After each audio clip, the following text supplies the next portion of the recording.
Cumprimento a todos, seguindo o calendário do Culto do Poder, o NASP. Hoje o tema é o perigo das riquezas. É um tema bastante delicado, é um ministério evangelístico a favor de uma classe de pessoas que são muito ocupadas.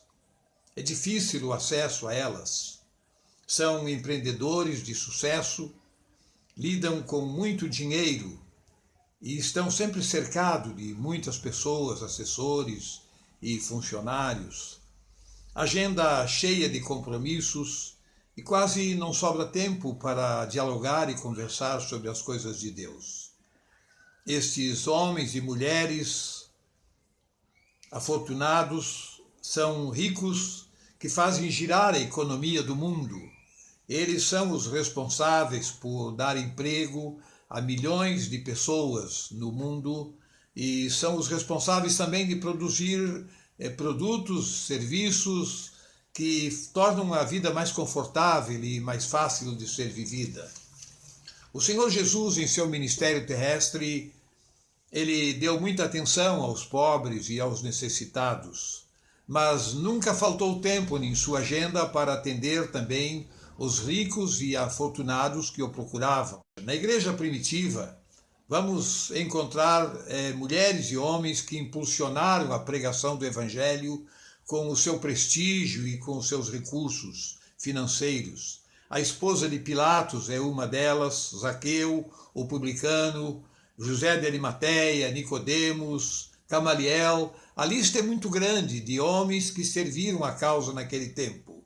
Igualmente hoje, homens e mulheres em posição de destaque e possuindo recursos têm se consagrado à obra de salvar almas para Cristo. Em Atos dos Apóstolos, no capítulo 10, nos conta de Cornélio. Ele era centurião da corte romana em Cesareia. Era um homem que tinha poder, ele tinha influência, e esse homem também era temente a Deus. A Bíblia diz que ele era piedoso e que ajudava e socorria os necessitados, e que de contínuo ele orava a Deus. Atos capítulo 10, verso 2. Cornélio era um romano de nascimento, portanto ele praticava o culto pagão daquela época, mas em contato com o povo de Israel, ele conheceu a respeito do verdadeiro Deus e passou a adorá-lo. Mas ele conhecia muito pouco desse Deus e quase nada do Senhor Jesus Cristo. E curioso, o Senhor do Universo mandou um anjo conversar com Cornélio. Em Atos capítulo 10, verso 3 até o verso 6, nos relata que Cornélio teve uma visão. Interessante isso. Ele claramente viu um anjo que dizia Cornélio. Ele ficou atemorizado e ele disse: "O que é, Senhor?" E o anjo então lhe disse: "Tuas orações e tuas dádivas foram aceitas pelo Senhor do Universo. Envia agora homens a Jope e manda chamar Simão, que tem por sobrenome Pedro, e ele te dirá o que deves fazer." Leia a história da conversão de Cornélio em Atos, no capítulo 10. Pedro, o apóstolo de Jesus, vai então a Cesareia para pregar o evangelho ao centurião romano. Lá chegando, encontrou a casa cheia. Estavam muitos de seus soldados, que eram também piedosos, seus familiares, filhos e genros e noras, os seus netos, muitos amigos e inclusive algumas autoridades romanas lá estavam. E Pedro se demorou ali muitos dias. Ele fez uma série de palestras e como resultado surgiu ali uma influente igreja cristã em Cesareia, que foi uma bênção para toda aquela região. Tudo mudou na vida de Cornélio depois que ele conheceu a Jesus. É uma pena que hoje milhares de homens e mulheres que possuem riquezas estão baixando ao túmulo sem conhecer o Salvador. É por isso que existe esse ministério a favor dos ricos, pois a riqueza não consegue saciar a alma. Entre as vítimas dos necessitados de perdão estão homens e mulheres que têm poder e grandeza milhares deles estão em posição de honra, estão trilhando um caminho de ostentação e egoísmo que os levará a perder a vida eterna. São homens e mulheres, ministros, estadistas, pessoas de talento, com aptidões para servir a obra de Deus. E eles estão em perigo de perder a salvação. É nosso dever ajudar essas pessoas a compreender o valor da mordomia cristã. Mostrar-lhes que podem usar o dinheiro para diminuir a fome e aliviar a miséria de milhões de pessoas. Em Eclesiastes capítulo 5, verso 10, lemos que o que amar o dinheiro nunca se fartará dele. Curioso, não é pecado ser rico e ter dinheiro. O problema é amar mais o dinheiro do que a Deus.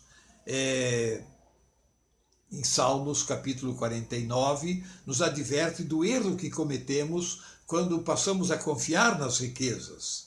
Paulo, já no final do seu ministério terrestre, ele tinha um jovem missionário que estava assumindo a liderança da igreja, e Paulo escreveu 2 cartas a esse jovem ministro. O nome dele é Timóteo. Na primeira carta de Paulo a Timóteo, no capítulo 6, verso 17 e 18, é interessante o conselho que Paulo dá a Timóteo. Ele diz: manda aos ricos deste mundo que não sejam altivos. Curioso, altivez pode estar relacionado a algo muito nobre, como a pessoa que confia em sua capacidade, a pessoa que sabe das suas possibilidades, mas também a altivez está relacionado àquela pessoa arrogante, intolerante.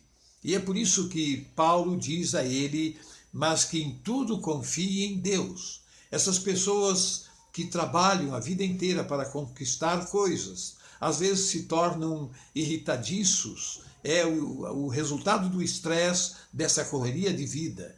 E é por isso que eles precisam aprender a confiar mais em Deus. É Ele que nos dá todas as coisas. E Paulo continua dizendo a Timóteo que eles enriqueçam em boas obras. O moço rico é outra história extraordinária da Bíblia. Ele conheceu o Senhor Jesus e então lhe perguntou: mestre, o que eu farei para conseguir a vida eterna? E Jesus então respondeu ao moço: guarda os mandamentos. Depois de conversarem e discutir sobre quais os mandamentos, o jovem perguntou a Jesus: o que mais me falta, mestre?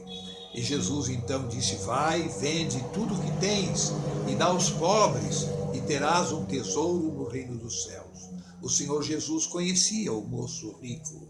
Ele sabia que o seu problema era o amor excessivo ao dinheiro, e Jesus queria livrá-lo desta carga pesada que poderia tirar-lhe a salvação. Mateus capítulo 19, verso 22 diz: o jovem, ouvindo essas palavras, retirou-se triste, porque possuía muitas propriedades. Anos mais tarde, quando Tito, general romano, invadiu Jerusalém no ano 70, ele a destruiu totalmente, ele tocou fogo na cidade. O moço rico estava lá dentro, tentando defender o seu patrimônio, mas o seu dinheiro não conseguiu salvá-lo. Ele morreu em batalha com os soldados romanos e perdeu tudo o que tinha, tudo foi queimado ao fogo. Nem ele e nem os pobres conseguiram desfrutar do seu patrimônio. É Deus quem nos dá sabedoria e talentos para adquirir dinheiro. O dinheiro na mão de pessoas que creem que tudo vem de Deus e se comportam como um fiel mordomo, então essa riqueza será uma bênção. Mas os que usam suas riquezas para a sua própria glória e ostentação estão deixando de cumprir uma missão sagrada. Este é um perigo das riquezas. O cálice mais difícil de carregar não é o que está vazio, mas aquele que está cheio até as bordas. Esse necessita de muito equilíbrio para ser conduzido. Quando estamos no vale da aflição, nós seguramos firme na mão de Deus. Nós somos penitentes e somos humildes, mas é quando estamos no pináculo da vida, lugar mais alto da existência humana, aí é que está o perigo.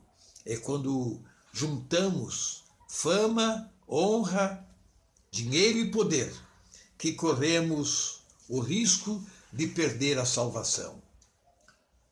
Um conselho do livro Ciência do Bom Viver: portem-se os que trabalham pelas classes altas com verdadeira dignidade e amor. Lembrem-se sempre que os anjos de Deus são os seus companheiros nesse ministério. Os maiores homens da terra não se encontram além do amor de um Deus poderoso em maravilhas. Os milagres hão de se operar em genuína conversão pelo poder do Espírito Santo. Quando homens e mulheres se tornar claro a eles que o Senhor espera que sejam seus representantes aqui na terra, muitos deles aceitarão o chamado e trabalharão como seus instrumentos. Aí então, o tempo e o dinheiro serão consagrados à obra de salvar almas para Cristo.